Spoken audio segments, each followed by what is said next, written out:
At 9:42 in the morning on July 13, 1944, Sergeant Curtis Cullen stood in a muddy field outside St. Lo and watched General Omar Bradley step down from his jeep.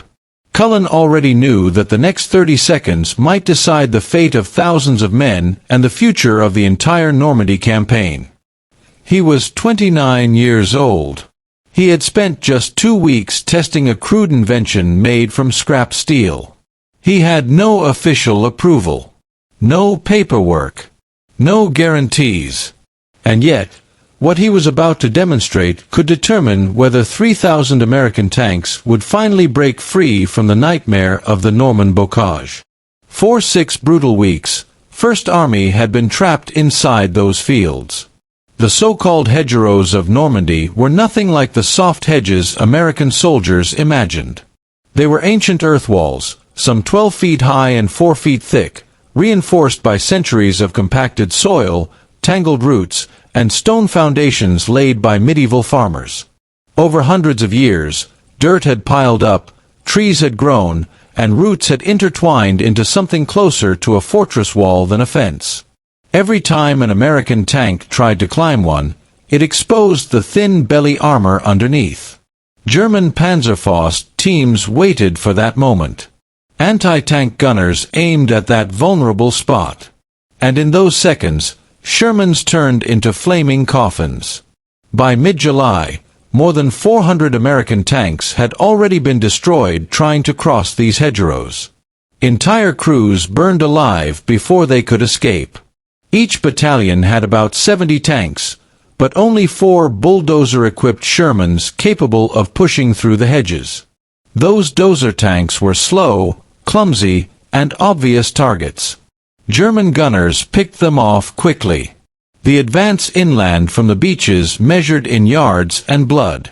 After 6 weeks of fighting, American forces had moved just 8 miles.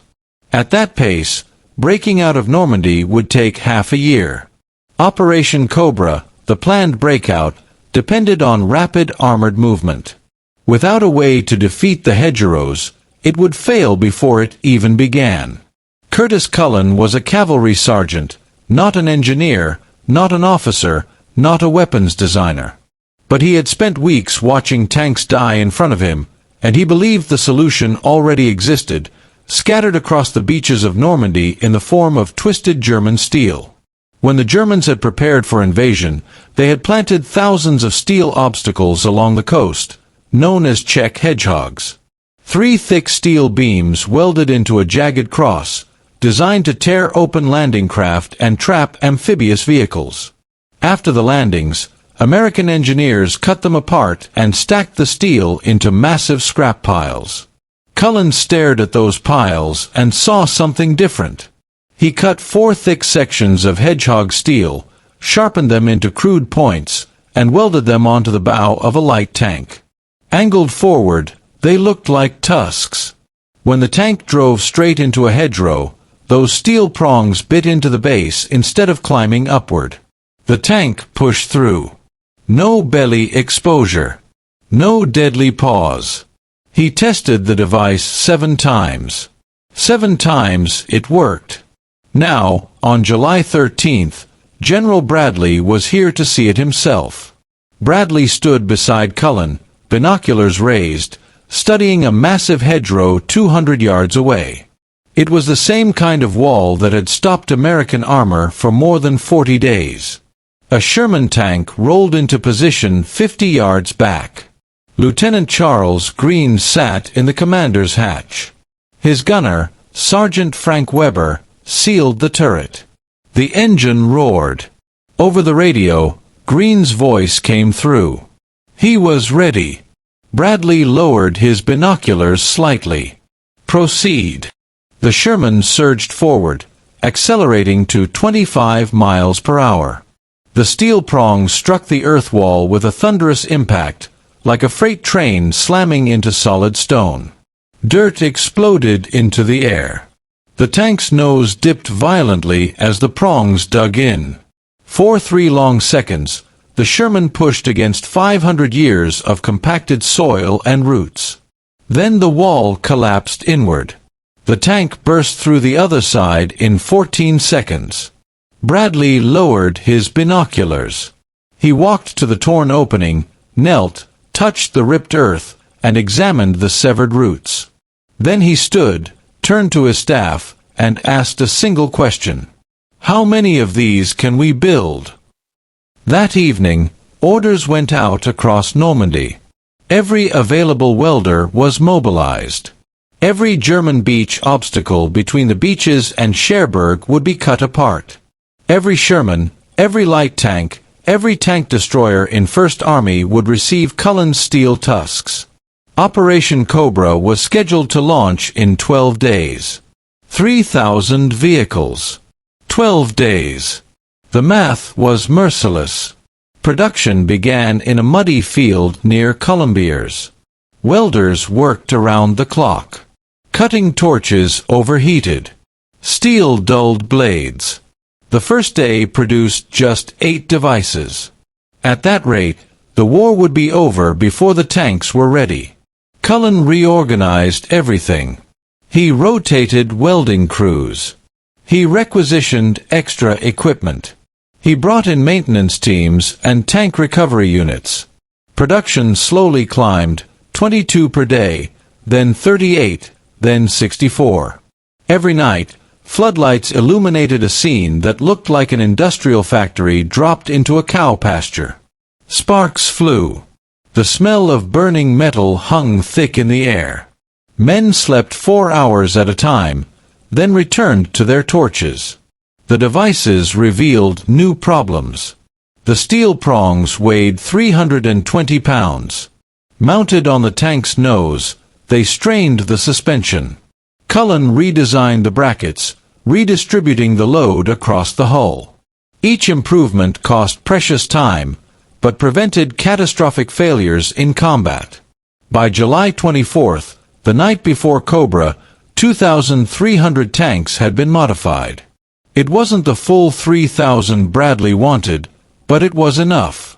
At dawn on July 25th, the sky exploded. 1,500 Allied bombers unleashed 4,000 tons of explosives on German positions. The ground shook for 90 minutes. When the bombing stopped, an unnatural silence fell over the fields.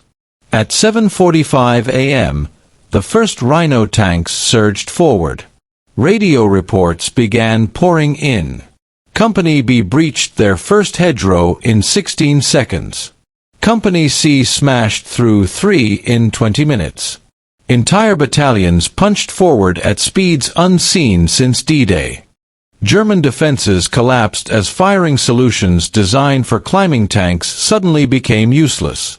By mid-morning, American armor had advanced miles that previously took weeks.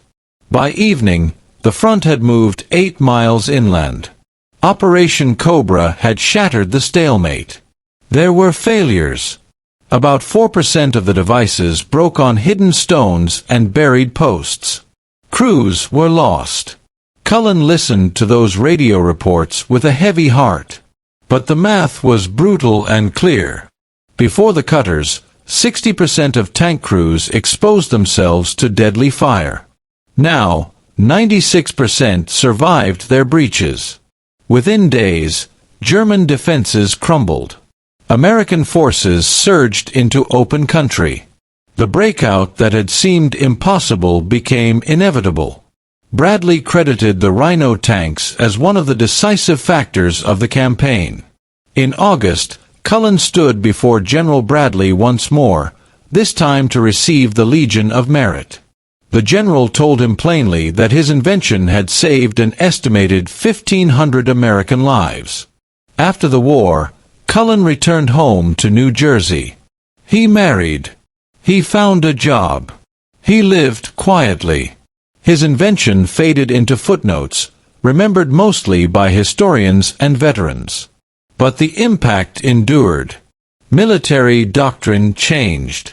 Field manuals taught improvisation. Enlisted innovation became encouraged. Allied armies adopted similar designs. Engineers studied the device for decades. Museums preserved the tanks. Veterans told their children. And somewhere in France, the hedgerows still stand, 12 feet tall, silent witnesses to the moment when one sergeant welded scrap steel to a tank and changed the course of a campaign. Curtis Cullen died in 1963, never knowing how many lives his idea had saved, never seeing his name spoken on national television by President Eisenhower himself. But his legacy remains, measured not in medals or monuments, but in lives spared, families preserved, and futures allowed to unfold. It all began with scrap steel on a beach, a simple idea, and 15 seconds of courage.